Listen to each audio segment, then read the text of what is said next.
হচ্ছে আমি এক সপ্তাহ আগে আইছিলাম এরা বাড়িতে, তখন সময় ছেলের সাথে 2 দিন আগে হতা হয়েছে। সে বলছে তার বাড়িতে আসার জন্য তার ফ্যামিলি নাকি মানতেছে না।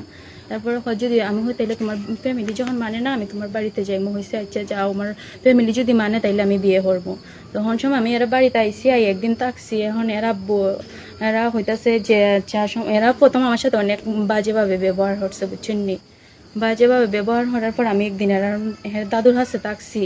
তারপরে আমরা এখানে চেয়ারম্যান মেম্বারেরা আইসে এরা হতা দেওয়া নিছে যে আমার বাড়ি থেকে এরা বাড়ি থেকে নিছে, হয়েছে ইমনের সাথে আমার বিয়ে দেওয়া দিবে। 1 সপ্তাহ সময় দিছে। এরা বউ হয়েছে যে আমি এটা মাইনা নিছি। সে আমার সাথে অনেক কারাপি করছে, আমার অনেক জায়গায় নিয়ে থাকছে।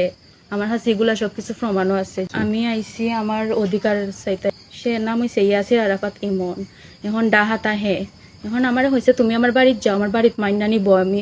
তুমি আমার বাড়িতে মানলে পরে আমি বাড়িতে আইমো। এখন ওর ফ্যামিলি ওরা আইতে দিতেছে না। আমি এরা বাড়ি বিকালে আইসি, ওরা বোতালই খুলেন না। বারে আই আমার এখন তুমি তো কিতা করতেছ, এই যা ইচ্ছা করতে তা পুলিশ না যে সাহানো যাও, আমরা এটা কোনোদিন মাইনা নিতাম না। কারণ তোমার এই গীতা আমার ছেলের কোনো খবর নাই, আমার ছেলেরে পাইতাছি না। এখন তুমি যদি আমার ছেলেরে যে হানো বা ওইখানে গিয়ে বার হরো, আমার কোনো সমস্যা নেই। চেয়ারম্যানের হতা দিয়া নিছে আমার যে বিয়ে হরাইব।